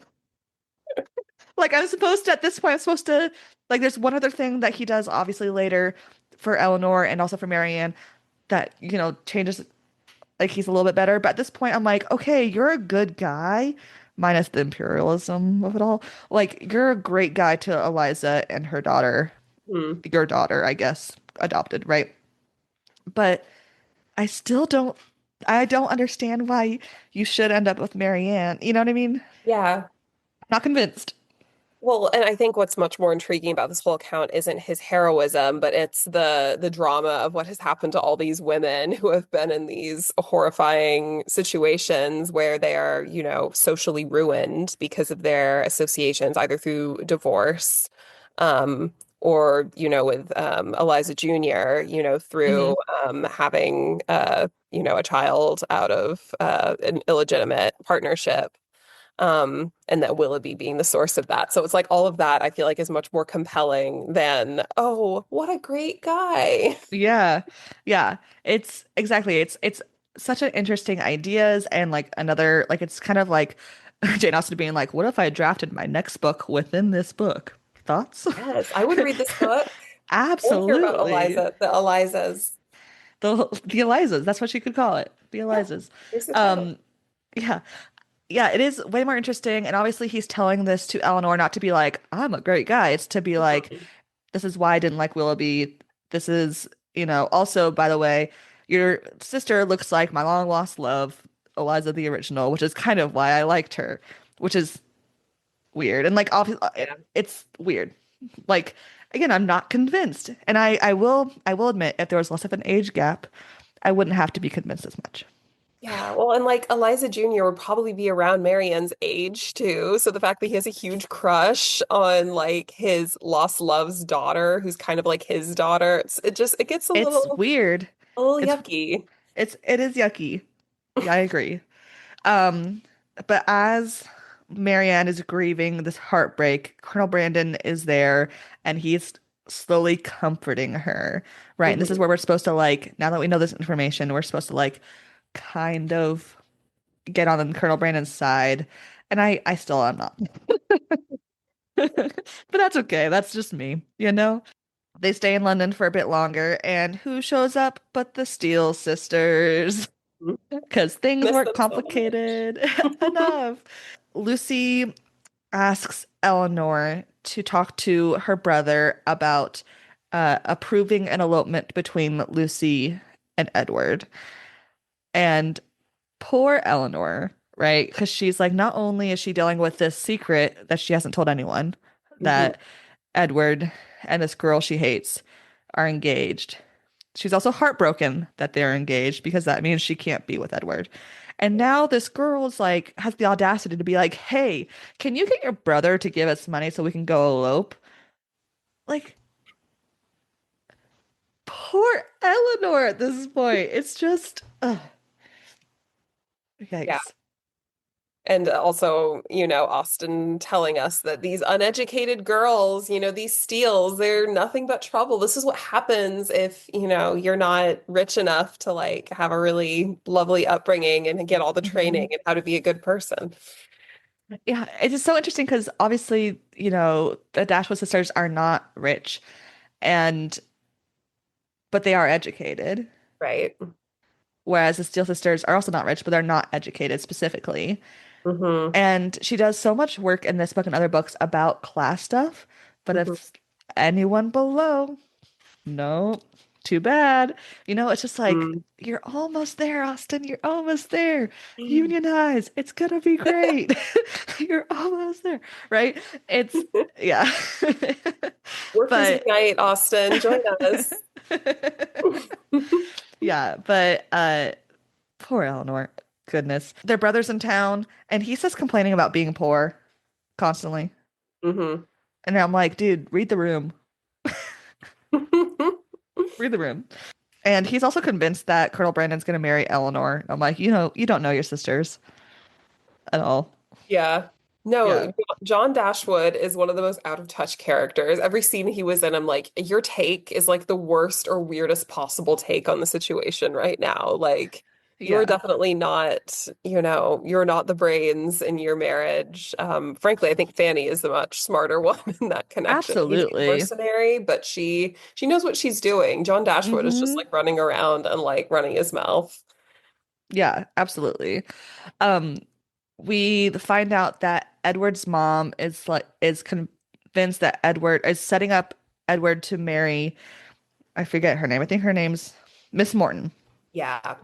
And so now there's a third a third party has entered the situation. Yes. Um, and so Edward doesn't want to marry Miss Morton. Well, we don't find that from Edward. We just kind of know that because he hasn't agreed to do it yet because he Right. wants to choose. Also, Edward has a thing where he can't really choose what profession because his mom is like micromanaging his life at this point. Yes. He doesn't want to marry Miss Morton, and Lucy obviously thinks it's because they're engaged. Eleanor just is just trying to get through each day at this point. Yeah. Um, but Eleanor goes with the Steele sisters to go meet Edward's mom, and Edward's mom is so rude, specifically to Lucy. Um, she's not nice to Eleanor either, but she's just rude. Is she rude because Lucy is poor? Because she knows there's a connection. Yeah. I think there's a lot of snobbery with Mrs. Ferrers. I've always seen her as kind of just, it's all about money for Hmm. her. Miss Morton would be a very auspicious match because of the fortune she comes with for Edward.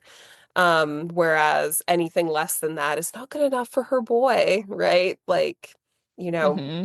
even Eleanor's, I mean, they're both poor. Eleanor has more education and maybe a slightly more kind of, um, her position in society might be seen as more favorable than Lucy, but neither of them are seen as good matches.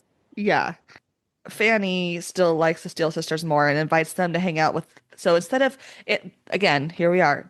John and Fanny are in London, and instead of hanging out with their actual family members, they're like, "Hey, Steele sisters, y'all can hang out with us. That's fine." Just again, which is, oh, Fanny. She does know what she's doing, and she's doing it great. It just Yeah. sucks for the Dashwoods. Um, Volume 3 starts with the news of Lucy and Edward's secret engagement getting spread around town. Yeah. And this devastates Fanny because no broke bitch is gonna marry her brother. Like, she's hysteric and she Hmm. disowns Edward and he refuses to do what his mom wants him to do. And this is where Eleanor finally tells Marianne her emotions. I love this part. Like, obviously, it's wonderful to have Eleanor actually say her emotions, but but I like Marianne's reaction too.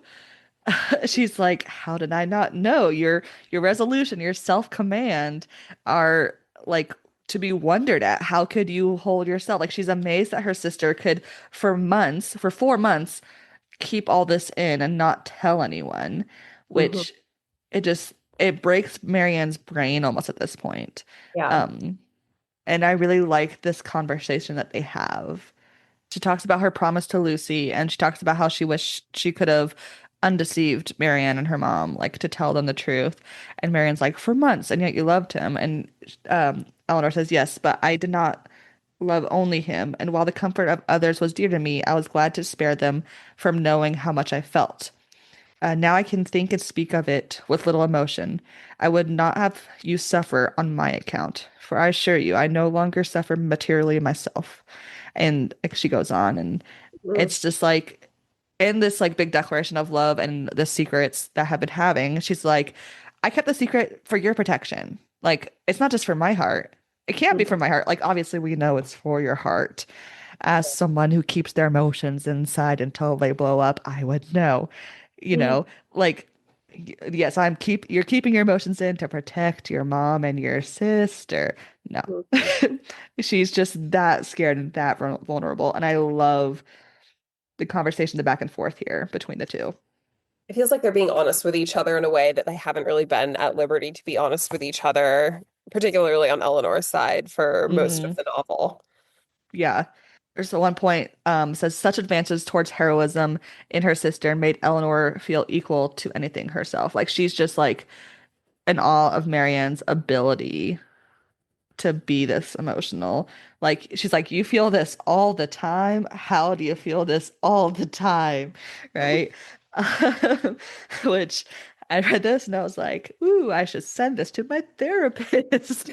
Like, but I love this because we have a moment here where like we have it's almost to be silly, but like it's almost like the Spider-Man meme of like Marianne being like, "You have emotions, express them, be crazy and wild. I'm being sensible right now." And Eleanor is like, "No, I'm being sensible by not feeling anything to protect Mhm. you," which is a very emotional response. It's like, okay, here you guys are both sense and sensibility in this moment. You guys are both being logical from your point of view, but also you're not expressing it as you should, right? Yes. Yeah.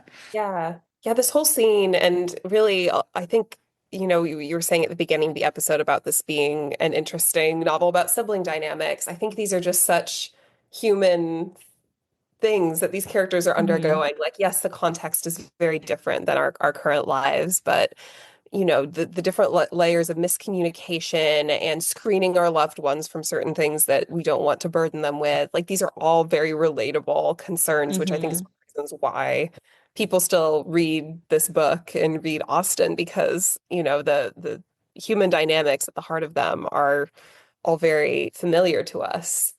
After this big like conversation and heart to heart between the two sisters, what does Eleanor go do next? She finds out one that Edward's gonna be a good guy and just follow through with his promise, even though he doesn't really want to marry Lucy. He's like, I'm gonna marry Get Lucy, on his but not part. until I get ordained. Like I'm gonna get my wish of doing what I want to do in life Mm-hmm. first. And Mm-hmm. then Lucy has the gall to be like, "Hey, Eleanor, can you ask your rich friends if they have any money for a a patronage? There we go. For Edward, like." And Eleanor's like, "Yeah, I'll talk to someone." Like that's her reaction after I'm like, "Eleanor, have you learned nothing?" But of course, she loves Edward this much that she's like, "I want him to have this thing that he's wanted his whole life." Now Yeah. that he doesn't have to do what his mom does or wants him to do, he can actually go and get ordained like he wanted to, Mm-hmm. right? And so she talks to Colonel Brandon, you know, and Colonel Brandon offers Edward through Eleanor um, a small house in patronage for fitting of a bachelor specifically, which I Mm-hmm. like that that was mentioned. It's like, don't get married. It's just for one. But the fact that Eleanor is the one that has to like tell him this is just, Yes. I don't Yeah, know. she's just always the messenger for everything. Hmm. It's, It's like yeah, this medium through which all of these other messages and requests are relayed. it's so heartbreaking. And she just kind of is like, yeah, this is life. Like I gotta keep going. I can only have one emotional outburst in 3 years, apparently, you know? Yeah. Um, and so Edward gets set up via Colonel Brandon's parsonage, and Eleanor is talking to her brother, who tells her that Edward's mom admitted that she'd rather Edward marry Eleanor than Lucy. Which is like, okay, so the tables have been turned here. Eleanor's like, Mhm. wait, that's the difference. And then they leave London. So that's kind of how like the London chapter or chunk of the book, so much happens, as does in London, right? It Yeah. is the town. But they go out to Cleveland to a different house.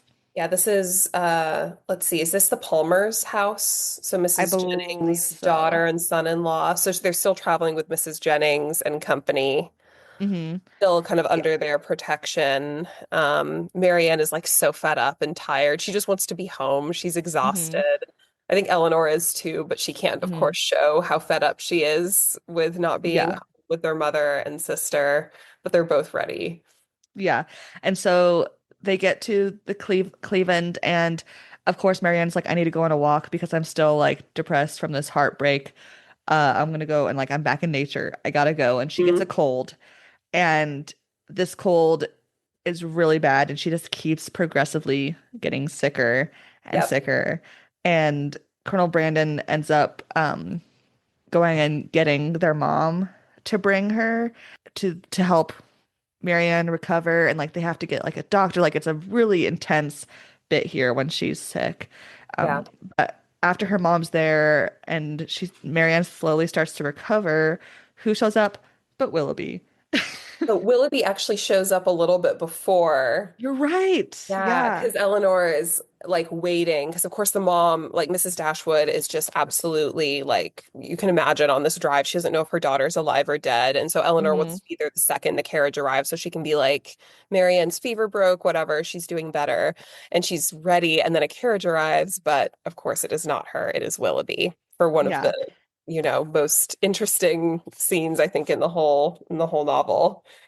It's it's so wild that he's like, I'm gonna go and chase this family who I've upset in many ways, Hmm. and I'm gonna go say, I'm gonna justify my guilt. Yeah. Like, like what? Bold choice, sir. Bold choice. Truly. Yeah. In fact, at the bottom, when she's like waiting, like this is right before when Eleanor thinks it's her mother, she rushed forward towards the drawing room. She entered it and saw only Willoughby. And I wrote in the margins, jump scare. She's like, Truly. oh, mom. But like, no, it's this ghoul who broke her sister's heart. Yeah. He's also like, yeah, and like about that one girl, Eliza, she's also at fault. Like, it's not just me. And I'm Mhm. like, I mean, yes, it takes two to tango, but also some people have money and autonomy, and some people don't in this situation, sir. You know? Some people are men and can like get off scot-free from this kind of Hmm. relationship, and women are just, doomed to be socially exiled. Yep. He essentially like saw Marianne as like a plaything. He's like, yeah, I just like saw it as like a fun like summer fling, Yeah. and It flattered his vanity. mhm.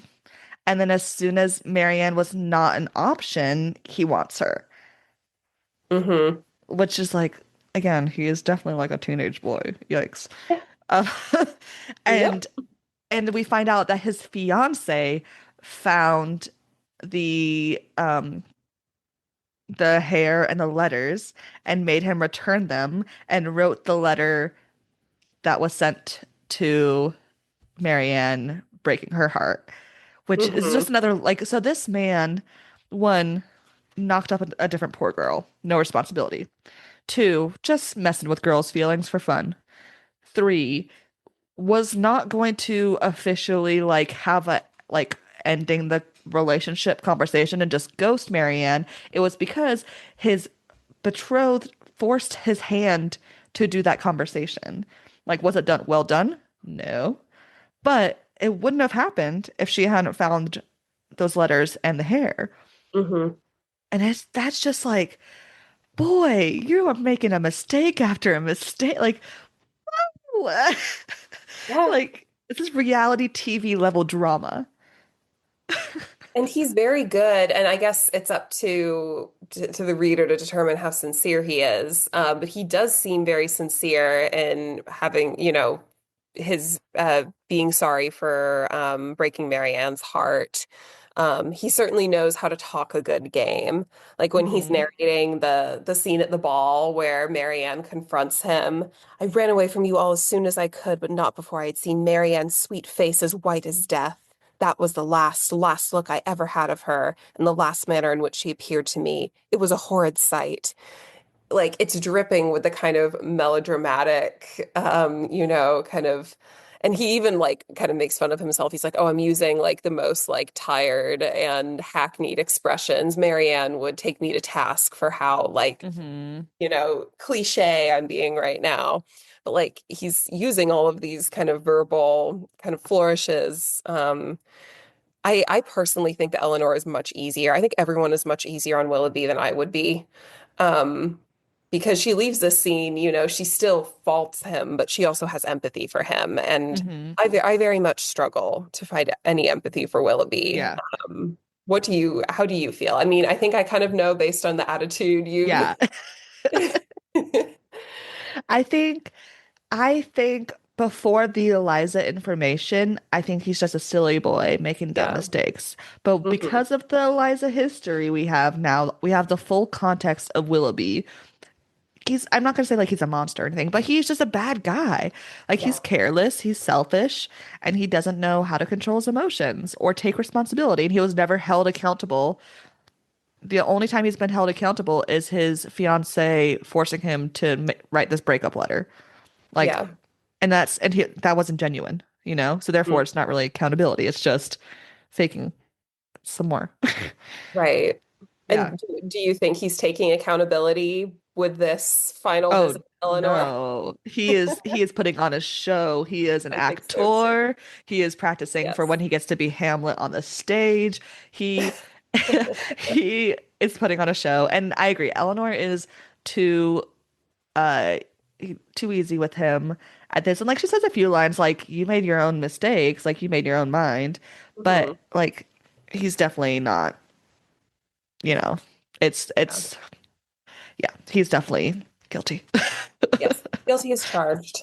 Yeah, absolutely. Willoughby leaves, thank goodness, and Marianne continues to recover, and they end up going back to the cottage. And like their mom, Mrs. Dashwood, makes a like moment where he's like, "I think Colonel Brandon might be a good match for Marianne," just like randomly. So she says Yeah. that. She's really impressed that he did his big heroic drive Hmm. to pick her up to go be with Marianne when she was sick. And I Hmm. think they had like a conversation in the carriage, Yeah. where she like got the kind of impression that he really cared about her, but she Hmm. really like digs her heels in. She's like, yes, this needs to be Hmm. a thing. Yeah. Which when I read this again, and I was like, Austin, you're trying to get me to like this guy. And again, just because a guy is good doesn't mean he's a good match. Like, yeah, he's a good guy. I mean, like everyone was saying, or especially I think who was it that was saying that I think it was Mrs. Jennings that thought no, I'm getting them all mixed up. Someone thought that Eleanor and Colonel Brandon would be a good match. Who was Yeah. it? It was John. It was Sir John. Yeah, Okay. So it's like, like arguably like, yeah, they're both good people, but does that mean they're good together? No. exactly. Yeah. Yeah. Y'all gotta have more reasons for these Hmm. lifelong situations. When they're back at the cottage, Marianne tells Eleanor that she's going to control her emotions and that she feels bad about hurting her friends. And she's like understanding like obviously Willoughby had a big part in that situation, but she's like, I'm not also blameless. Our energies kept one-upping each other. Like we kept just going bigger and bigger and bigger. And then Eleanor has to tell Marianne of all of Willoughby's regret, Hmm. which like I don't want Willoughby to tell Marianne because I don't trust Marianne not to go back to him because that's very much Marianne's vibe, right, at this point. But Hmm. also, I don't think Eleanor should be the one responsible for telling this information, right? Like Marianne deserves a truthful letter from Willoughby at the minimum. Yeah. And that just speaks to how immature he is, because if he really cared about Marianne, like having that, genuine apology, firstly, it would have been genuine. Hmm. And secondly, it would have been communicated in a letter to her. But he's immature. So, Yeah. The Dashwoods get news of Mr. Ferris's and Lucy's marriage, and of course Eleanor's upset. But then the next day, someone shows up and like, who is coming to this cottage? And it ends up being Edward, and we mhm. find out Lucy met Robert, Edward's brother, and liked him more. Yes, it's And so odd. I think it's because Edward was like, "No, mom, I'm not going to marry Miss Morton." She was like, "Okay, well then your brother's getting your inheritance." Essentially, Hmm. right? Which is why Colonel Brandon had to give Edward the parsonage so he could make Yeah. money. Hmm. And so it's like, okay, did Lucy actually like Edward, or was it just like the easiest connection to a money match? Because I'm not faulting anyone who wants to marry for money in this world. Like that, especially in Austen world and that time period, I understand. Hmm. But like Lucy does this whole thing that about they've been in love forever in 4 years and he has her hair, like all this classic love stuff. Yet the moment the money moves from one brother to the next, so does Lucy. Yeah, the optics aren't great. Yeah, yeah. Which like again, I don't fault her, but I also because on Eleanor's behalf, I fault her. Yeah, Eleanor and Edward get engaged off page, and that frustrated me so much.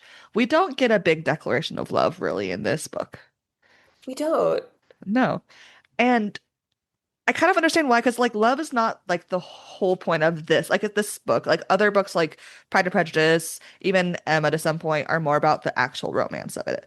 Whereas Hmm. Sense and Sensibility, though we have such a romantic character in the like in Marianne, this book's not about love. Yeah, I agree. Yeah. It's much more about family dynamics, like interfamily dynamics, Hmm. I think, than anything else. Hmm. Um, I'd have to think some more to come to a full conclusion about what it's Yeah. really about. But you're right, it's not, having a like heart, soulmate connection is not Hmm. the end goal, really. Yeah.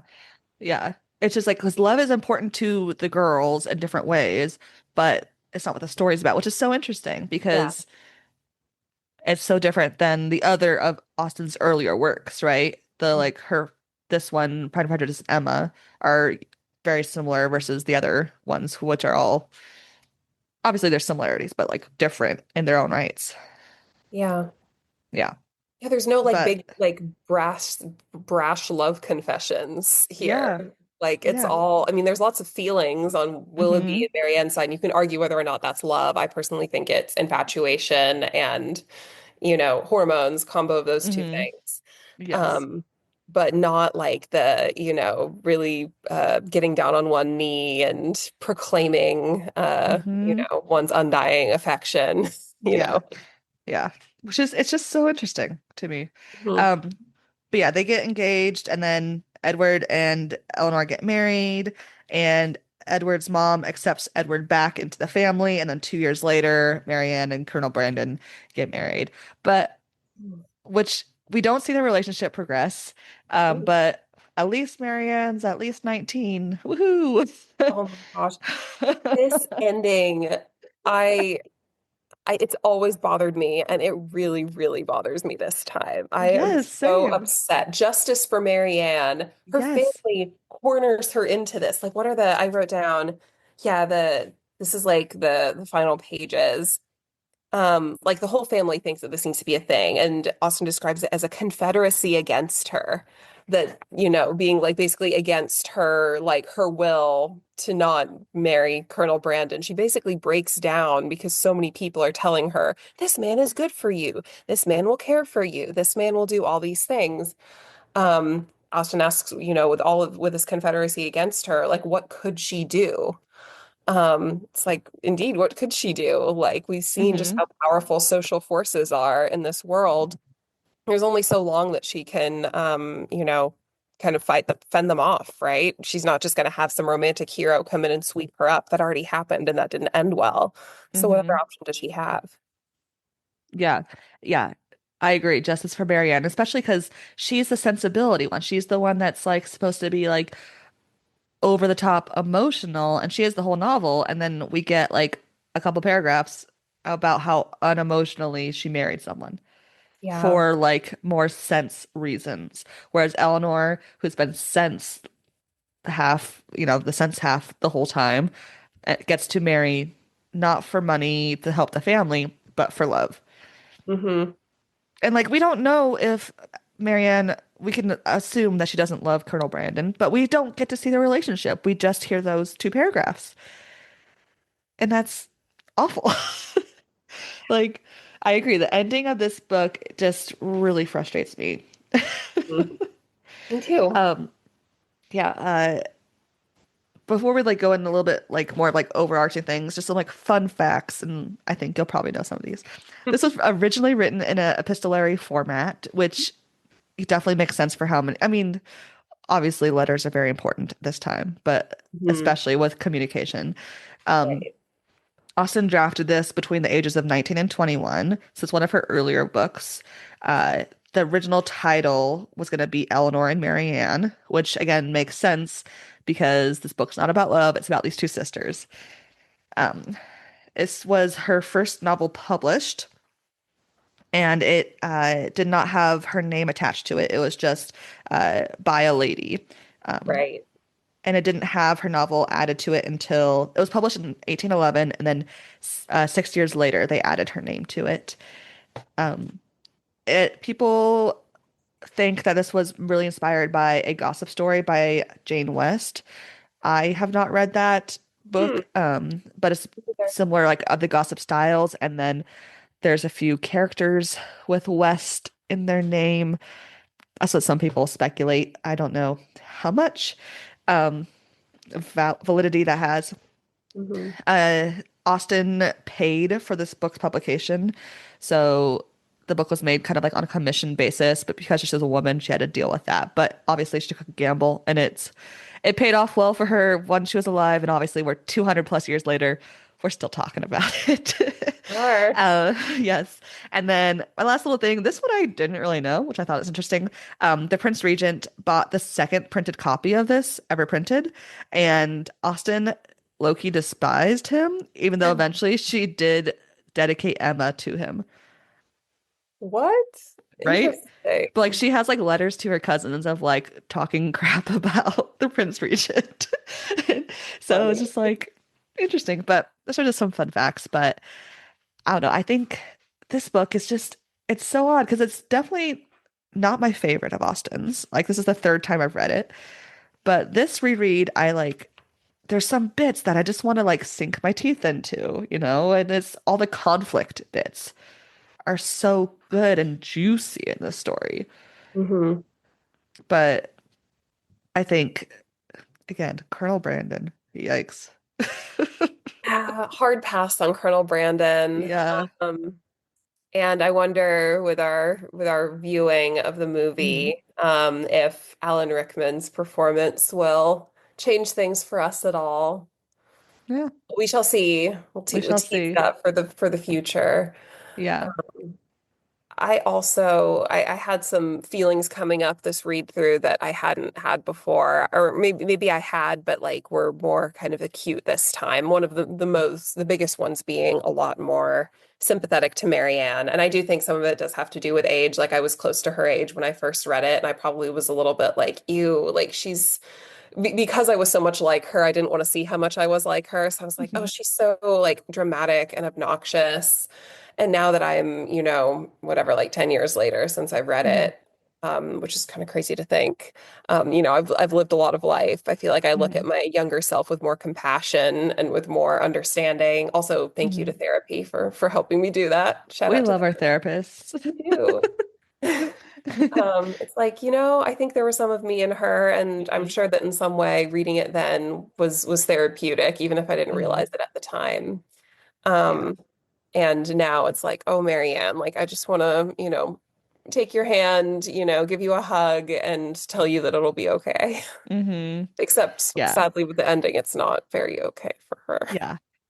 Yeah. And it's interesting too because, like similarly to like Pride and Prejudice, where we have two characters that kind of embody these characteristics, uh, they by the end are like, oh, we are both or we are the other one, Mm. right? And this one, I think that works better in Pride and Prejudice than it does in this one, Hmm. just because the Sense and Sensibility is of these two characters. It's kind of like they have moments where they switch, but they go back, right?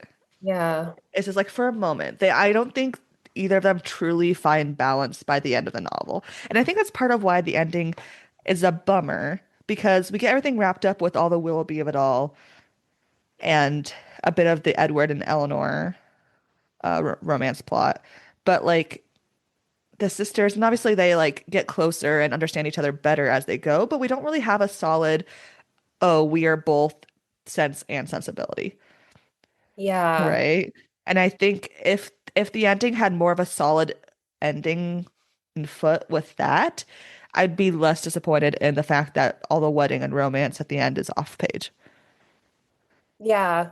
Yeah, it seems like Sense wins, but like Sense and like not it's like more moderate, like balanced sense. I'm using the Hmm. word sense too much, but kind of like oh, like how sensible. Like, Eleanor's rewarded for all of her like very sensible, Hmm.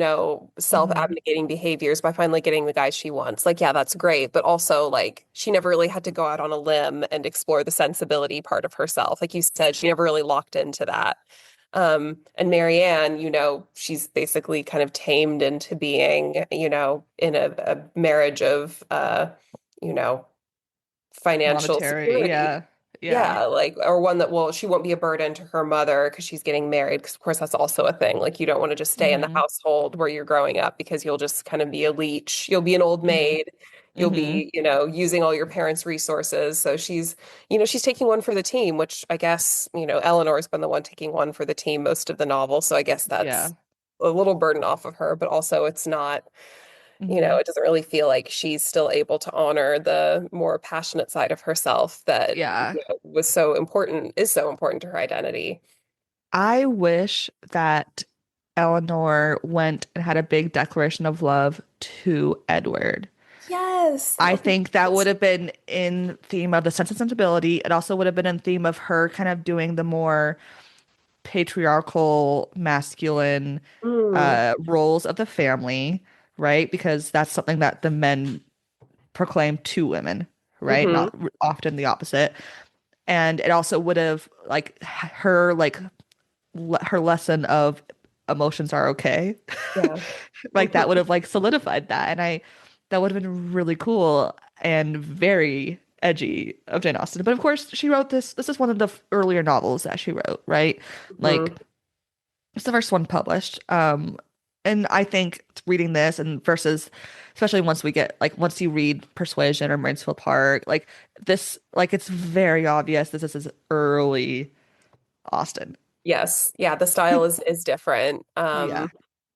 Yeah, I like your proposed alternative ending. I mean, thinking about Austen in her context, like really both of the women are behaving according to the kind of norms of the time. Like I'm Hmm. sure the novel wouldn't have been as popular. It could have even come under criticism if she had put in a more kind of openly rebellious ending. Like, not that she doesn't push against norms, because she absolutely does, but I think more often we see her do it in subtle ways that don't openly challenge the status quo as much. And especially, like you said, this being one of her early works, like she didn't really have, maybe quite the established, kind of status as an author that she did Hmm. later on. So taking risks wouldn't have been as much of an option. Yeah. Yeah. But I am so excited to watch the movie. Me too. Ah, it'll be good. So we'll be watching the 1995, right, that's the year it is, Yeah, 95. with starring Emma Thompson, who was just in Much Ado About Nothing. It's been an Emma Thompson summer for me, which I am not complaining Lovely. We love about. Emma Thompson. Yes. There's also I saw in my library, I think it was PBS. Let me look really fast. The Boop, boop, boop. miniseries. There's a newer one. Oh, there's an even newer because I've seen the miniseries from like 2007, I want to Yeah, that say. It one. has what's his name? Matthew from Downton Abbey is Edward Ferrars in Mhm. it. Yes.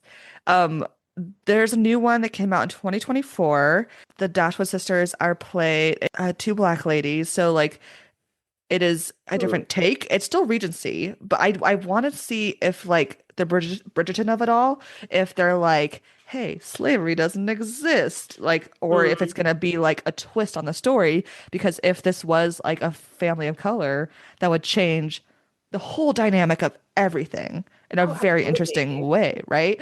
And so Yeah. my library has a DVD copy. I'm gonna check out that I'll watch at least and report back if it's, you know, good or if they change weird things. And if you want to watch it, you're welcome to. Oh, I'm Um, I'm intrigued now. Yeah. yeah, it's a Hallmark one. I don't think they're going to be taking big risks with the context on Hallmark. Probably not. Probably not. But the library has it, so I'll at least rent it or check it out. And then there is two other movies I have seen that are remakes of this. One is Material Girls with Hilary and Haley Duff.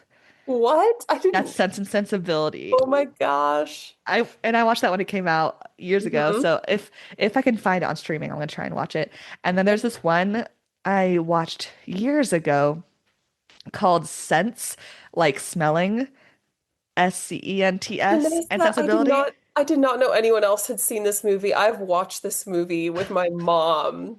I have vivid memories. We did not know what to watch on streaming, and we're like, oh, this Uh, looks kind of fun. What did you think? oh, it's a shocking movie. But like I watched it like, I don't know, 10 plus years ago. So I think I would like to try and find that. If I can find it on streaming, I'm gonna watch it. Let me know if you But find it, because I think I need yeah. to subject Connell to Sense and Sensibility. I want to get his thoughts. Like uh Sensibility. Sense and Sensibility. But yeah, but for sure the 1995, and then we Hmm. can, if we've watched any of the other ones, we can just do like a quick blurb, like highlights and recommendations or stayaways. Yes, I like that. Yeah. Thank you, Spencer, for being on the podcast. This has been so much fun. Having It's me was it's really like great. it's like we're hanging out, you know? Yeah, Yeah. it was definitely time. Oh yeah. Well, thank you everyone for listening to this episode. Make sure you follow us on Instagram at Read the Book First Podcast. Make sure you're subscribed to your preferred platform. Rate us 5 stars. If it's not 5 stars, don't worry about it. Thank you for listening, and remember, read the book first.